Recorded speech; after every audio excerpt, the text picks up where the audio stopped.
अल्हम्दुलिल्लाहि रब्बिल आलमीन वस्सलातु वस्सलामु अला अशरफिल अंबिया'i वल मुरसलीन अम्मा बाद फ़ऊज़ु बिल्लाहि मिनश शैतानिर रजीम शहरु रमज़ान अल्लज़ी उन्ज़िला फ़ीहिल क़ुरआन हुदल लिन्नासि व बय्यिनातिम मिनल हुदा वल फ़ुरक़ान। सामीन मोहतरम, 8वें सिपारे से दो मुख्तसर बातें आपके सामने रखनी हैं। जो मुशरिकीन मक्का थे, मक्के के जो मुशरिक थे सरदार, वो नबी सल्लल्लाहु अलैहि वसल्लम जब उनको अपनी रिसालत का पैगाम पहुँचाते, उनको कुरान मजीद सुनाते, तो वो कई किस्म के मुतालबे नबी सल्लम के सामने रखते। कहते कि हम आप पर ऐसे ईमान नहीं लाएंगे। आप कहते हैं कि मुझ पर वही आती है, फरिश्ते आते हैं, तो हमें तो नज़र नहीं आते कि फरिश्ते आप पर नज़र नाजिल हो रहे हैं। हमें भी दिखाएं फरिश्ते कहाँ पर हैं, कैसे उतरते हैं। वो कहते हैं कि हम भी अपनी आंखों से देखना चाहते हैं कि आपके परवरदिगार किधर हैं। हमें भी दिखाएं, जो हमारे आबाओ अजदाद मर गए हैं वो ज़िंदा कैसे होंगे, हमारे सामने उनको ज़िंदा करें, हम फिर आप पर ईमान लाएंगे। जब उन्होंने ये मुतालबात नबी सल्लल्लाहु अलैहि वसल्लम के सामने रखे, ये शर्तें रखी कि हम ये पूरी करें तो फिर हम आप पर ईमान लाएंगे। अल्लाह के नबी सल्लल्लाहु अलैहि वसल्लम ने जब उनकी शर्तें सुनी तो अल्लाह तबारक व तआला ने कुरान मजीद की ये आयत नाजिल की, जो 8वें सिपारे के आगाज़ में पहली आयत है। वलो अन्ना नज़्ज़लना इलैहिमुल मलाइका व कल्लमहुमुल मौता व हशरना अलैहिम कुल्ल शैइन क़ुबुलन मा कानू लियुमिनू इल्ला अन यशा अल्लाह वलाकिन्न अक्सरहुम यजहलून। अल्लाह कहते हैं कि नबी, हम इनको फरिश्ते नाजिल होते हुए दिखा दें, इनके मुर्दों को जिंदा कर दें, इन्होंने ईमान फिर भी नहीं लेके आना। जिन्होंने नहीं लाना, उनके सामने ये सारी निशानियां जाहिर करने के बाद भी उन्होंने ईमान नहीं लाना। और जिन्होंने लाना है वो अबू बकर सिद्दीक रजी अल्लाह तआला अन्हु बगैर किसी शर्त के उन्होंने ईमान ले आना है। जो नबी करीम सल्लल्लाहु अलैहि वसल्लम के सहाबा ईमान लेकर आए, उन्होंने कोई निशानी नहीं देखी, वो ईमान ले आए।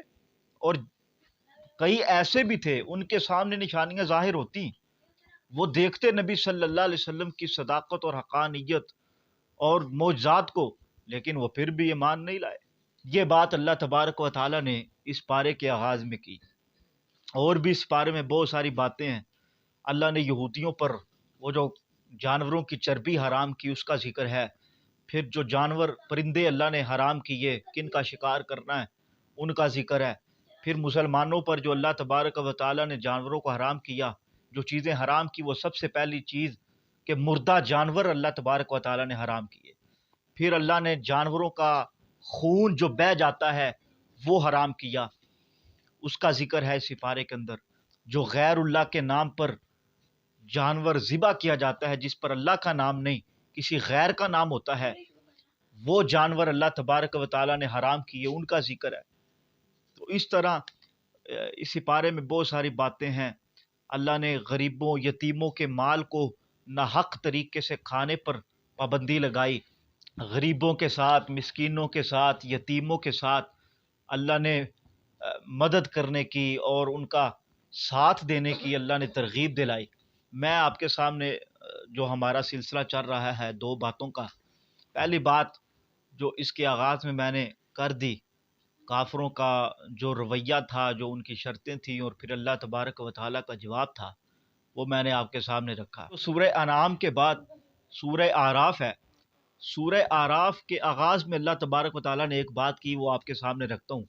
अल्लाह कहते हैं, नबी, जो हमने ये कुरान आप पर नाजिल किया है ना, इसके ज़रिए आप मोमिनों को डराएं अल्लाह के अजाब से, नसीहत करें, इनका अल्लाह का खौफ इनके दिलों में पैदा करें। फिर अल्लाह ने पिछली कौमों का जिक्र किया कि वो इस चीज़ को सीरियस नहीं समझते थे, वो बेफिक्री के अंदर अपने दुनिया के मामलात में मशगूल थे, वो मजाक समझते थे इन चीज़ों को। फिर अल्लाह तबारक व तआला ने उनको किस तरह अजाब के अंदर धकेला और दंसाया, उसका जिक्र अल्लाह ने किया कि कौमों को मैंने किस तरह बर्बाद किया। वो रातों को सो रहे थे या दिन के वक़्त वो कलूला कर रहे थे, जब अल्लाह तबारक व तआला ने उन पर अजाब को मुसल्लत कर दिया। यानी गफलत में थे, गफलत के वक़्त उनको अजाब ने आन लिया और वो बर्बाद हो गए, नेस्त व नाबूद हो गए, उनका नामो निशान नहीं रहा। फिर अल्लाह तबारक व तआला ने कहा कि कल क़यामत के दिन हम इंसाफ का तराजू लगाएंगे, जिसका पलड़ा भारी होगा वो जन्नत का हकदार बनेगा, और जिसका पलड़ा हल्का होगा वो जहन्नम का हकदार बनेगा। वो इस वजह से बनेगा कि इन्होंने हमारी आयात को मजाक समझा, हमारी आयात को सीरियस नहीं लिया, ہماری آیات کو جھٹلایا، وہ اللہ تبارک و تعالیٰ کے عذاب کے یہ لوگ مستحق بن گئے۔ اس بات کا بھی اللہ تبارک و تعالیٰ نے ذکر کیا ہے۔ تو اس سے یہ بات سمجھ آتی ہے کہ محترم بھائیو، غفلت اور سستی کا شکار نہیں ہونا، بلکہ اللہ کے احکامات کو سیریس سمجھ کر اور اللہ تبارک و تعالیٰ کے جو حکم ہیں ان کو محترم بھائیو ان پر عمل کرنا ہے، اور ان کو ٹھکرانا نہیں بلکہ ان کو اپنی زندگی کے اندر لاگو کرنا ہے، شمار کرنا ہے۔ انشاءاللہ اللہ تبارک و تعالیٰ کی ہم رحمت کے مستحق بنیں گے۔ اس بارے میں اللہ نے اپنی رحمت کا بھی ذکر کیا ہے کہ اللہ کہتے ہیں کہ جو آپ نیکی کرتے ہیں اس کے بدلے میں 10 اجر دیتا ہوں، 10 نیکیاں دیتا ہوں، لیکن جو آپ گناہ کرتے ہیں اس کا صرف ایک ہی آپ کو گناہ ملتا ہے، لیکن جو نیکی ہے اس کے میں ایک نیکی کے بدلے 10 نیکیاں دیتا ہوں۔ تو محترم بھائیو، جو اللہ کے احکامات ہیں ان کو ماننا ہے، اور جب مومن بندہ ایمان لے آتا ہے تو وہ بغیر کسی شرط کے، بغیر کسی لالچ کے اللہ کے نبی کے احکامات کو تسلیم کرتا ہے اور ان پر عمل کرتا ہے۔ اللہ سے دعا کہ اللہ قرآن سمجھنے اور اس پر عمل کرنے کی توفیق عطا فرمائے۔ آخر دعوانا الحمدللہ رب العالمین۔